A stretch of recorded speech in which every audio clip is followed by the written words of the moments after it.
तो यार हमारी एपिसोड की शुरुआत में मिस्टर आलियाना जैसे ही सुबह सुबह आंख खुलती है कि इसी में एक मिनट पीछे से दरवाजे पे नॉक करते हुए कहने लगती है, मिस्टर आलियाना आपसे ड्यूक मिलने आया है और इस वक्त आपके फादर और मदर भी घर पे नहीं आए। अब आखिर इतना कुछ सुनने के बाद रालियाना कहने लगती है, ठीक है फिर उसे लिविंग रूम में ले जाओ। और इसके ठीक बाद अब मेड रालियाना को तैयार करने लगती है और उस दौरान रालियाना अपने मन ही मन में कहने लगती है, जिस तरफ उसके पास जाके इतना ही कहना है, अगर तुम नहीं चाहते कि मैं तुम्हारी बदनामी को दुनिया के आगे रखूं तो बस सिंपली ब्रुक के साथ मेरा रिलेशन को खत्म करने में मदद करो। तो उस सीन में हमें दिखाया जाता है रालियाना जैसे नाव दुख से मिलने जाती है, बिल्कुल कल रात की तरह एकदम जेंटल की तरह बिहेव कर रहा होता है, जैसे कि हमारे बॉय को पता हो कि लोगों के दिलों के साथ कैसे खेलते हैं। और बस इनके दरमियान में नॉर्मल कन्वर्सेशन जारी रहती है, जहाँ पे ड्यूक उससे ये भी बता देता है कि तुम मेरी मेंशन में आके मिलो और काम की बातें सब वहीं पे होगी। और इस सब के बाद यहाँ से ड्यूक चला जाता है और दूसरे सीन में हम रालियाना को एक किताब खरीदते हुए देखते हैं, ताकि रालियाना एक प्रोफेशनल तरीके से ड्यूक के सामने अपना कॉन्ट्रैक्ट पेश कर सके। और फिर इसी में अब रात का अंधेरा इनके सरों पे टूटने लगता है और इस दौरान रालियाना के फादर और मदर भी अपने काम से लौट के वापस आ चुके होते हैं। और जब वो सारे एक साथ बैठे होते हैं तो उसका फादर कहने लगता है, सुनने में आया था कि ड्यूक ने तुम्हें विजिट किया, तो मैं जानना चाहूंगा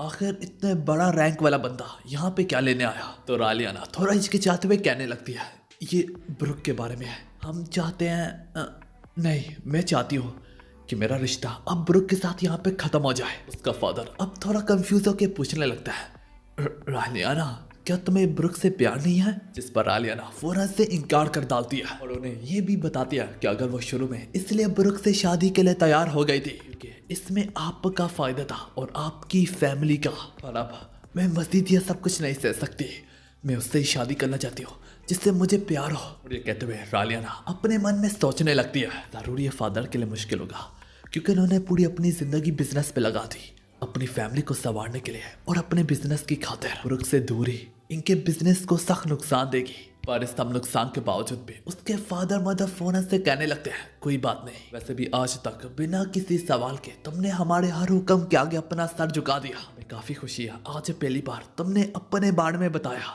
शुरू में तो ये सुनने के बाद रालियाना काफी ज्यादा हैरान होती है और फिर बाद में जैसे कि ये अल्फाज उसके कलेजे पे बाड़ी पड़ने लगते हैं, उसे इस बात का एहसास होता है कि वो उनकी असली बेटी तो है ही नहीं। ये बात तो नहीं मालूम पर फिर भी ये लोग मेरे लिए पूरी फैमिली बिजनेस का नुकसान उठाएंगे जबकि मैं इनकी असली बेटी भी नहीं हूँ। सीन शिफ्ट होता है और दूसरे सीन में रालियाना ड्यूक की मैंशन जा पहुंची होती है और जब वो ड्यूक के सामने जा पहुंचती है ड्यूक उससे कहने लगता है, क्यों ना हम बिना टाइम वेस्ट किए सीधा मुद्दे की बात करें।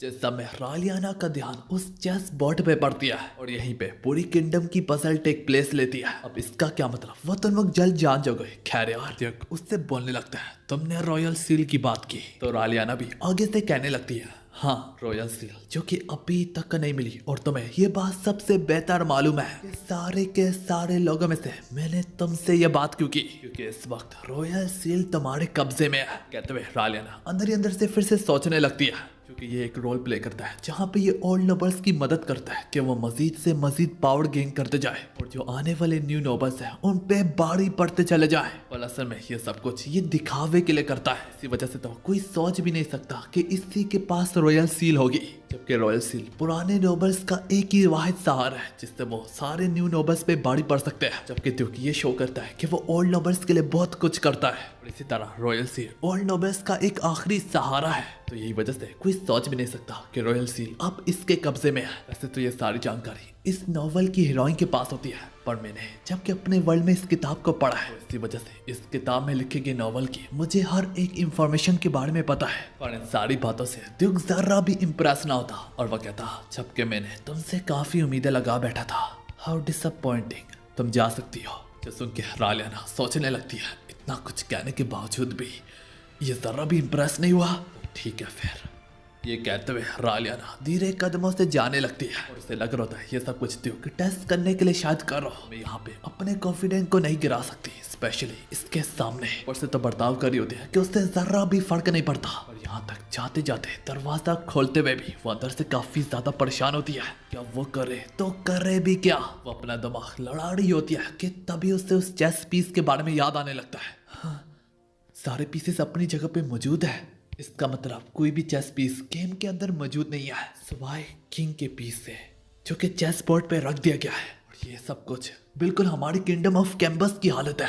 फिर ये काफी होता रालियाना को पूरी सिचुएशन समझने के लिए, और वो कहने लगती है, हाँ वो ड्यूक से कहने लगती है, इस बिशप पीस को थोड़ा सा राइट की तरफ रख दो।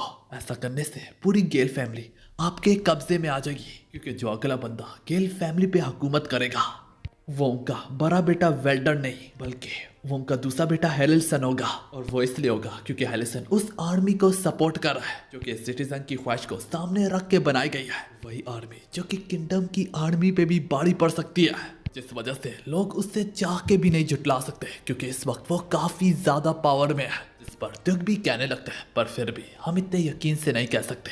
तो रालियाना मुस्कुराते हुए और जाते हुए कहने लगती है, वक्त के साथ साथ सच्चाई खुद सामने आ जाएगी। और अभी तक कुछ सुनने के बाद ड्यूक कहने लगता है, हो तो फिर रुक जाओ, हम इस बारे में बात कर लेते हैं। और अब दूसरे ही पल में हम देखते हैं रालियाना ने अपने सारे कॉन्ट्रैक्ट के कागज उसके सामने रखे होते हैं। देख के ड्यूक कहने लगता है, तो सिंपल है, मुझे तुम्हारे फियांसे बनने का नाटक करना है। तो ड्यूक उससे कहने लगता है, ऐसी सिचुएशन में पहले तुम मुझे वजह ही बताओगी, फिर ही हम आगे बढ़ेंगे। तो रालियाना ना चाहते हुए भी उससे कहने लगती है, अफवाहों के मुताबिक ब्रुक मेरी जान लेना चाहता है। आगे से ड्यूक भी बोलने लगता है, क्या यही इंफॉर्मेशन तुम्हें वहीं से मिली है जहाँ से तुम्हें रॉयल सील के बारे में मालूम पड़ा था? ऐसा तो कुछ होता नहीं है, लेकिन रालियाना इस मौके पे चौका मारते हुए कहने लगती है, हाँ ऐसे ही। पर मैं एक बार फिर से बता दूं, ये सब कुछ रालियाना को इसलिए मालूम है, इस वर्ल्ड में रिइंकार्नेट होने से पहले रालियाना ने एक नॉवल पढ़ा होता है, और फिर मरने के बाद रालियाना खुद को इसी नॉवल में पाती है। इन सब में रालियाना उससे कहने लगती है, और इन्फॉर्मेशन लाने की जो वजह थी, जो कारण थे, वो ऑलरेडी खत्म हो चुके हैं। मैं तुम्हें ये नहीं बता सकती कि कौन मुझे ये इन्फॉर्मेशन दे रहा है। और यहीं पे बाहर खड़ा एक शख्स इनकी बातें सुन रहा होता है। इसी बीच रालियाना उससे ये भी बोलती है, अगर ये इन्फॉर्मेशन मैं पब्लिक करूँ, यहाँ तक कुछ लोग तो मेरे बूट तक चाट लेंगे, सिर्फ तुम्हें हराने के लिए। 6 मंथ मैं चाहती हूँ 6 मंथ तक तुम मेरे फियांसे बनने का नाटक करो।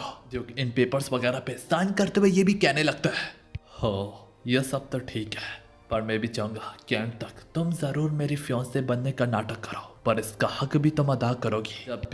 जब भी मुझे तुम्हारी जरूरत पड़ेगी तो मेरा साथ दोगी। और अब इतना कुछ सुनने के बाद रालियाना को अब थोड़ी सी फिक्र होने लगती है। और यहाँ तक कुछ दिन गुजरने के बाद उसे लगने लगता है कि वो ब्रुक से भी बड़ी मुसीबत में फंसने को जा रही है। शायद से उससे ड्यूक जैसे खतरनाक पर्सन से डील नहीं करनी चाहिए थी। और अब दूसरे सी में ब्रुक वगैरह ने ये न्यूज़पेपर में छाप रखा होता है कि दूसरी साइड इस रिश्ते से खुश नहीं थी, मगर फिर भी उन्होंने काफी देर तक इस रिश्ते को बरकरार रखा। और साथ ही साथ वो काफी बड़ी तादाद में पैसा भी डिमांड कर रहा होता है।